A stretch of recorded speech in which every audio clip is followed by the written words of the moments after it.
నెల్లూరు జిల్లా నాయుడుపేటలో వేకువజాము నుంచి వర్షం మోస్తారుగా కురుస్తోంది.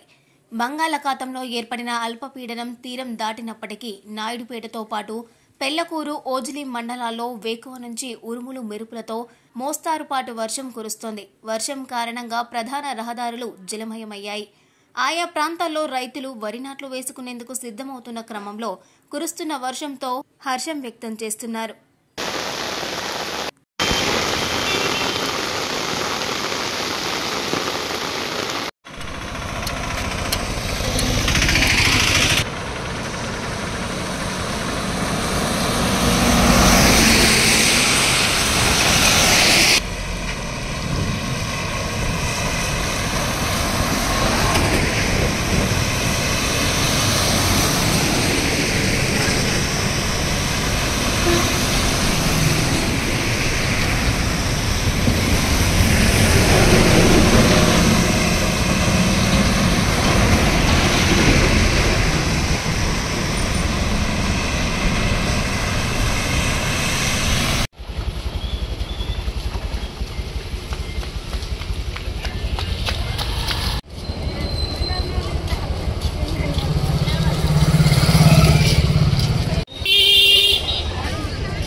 మరిన్ని న్యూస్ అప్డేట్ కోసం A3 న్యూస్ ఛానల్ ని సబ్స్క్రైబ్ చేసి బెల్ ఐకాన్ ను ప్రెస్ చేయండి.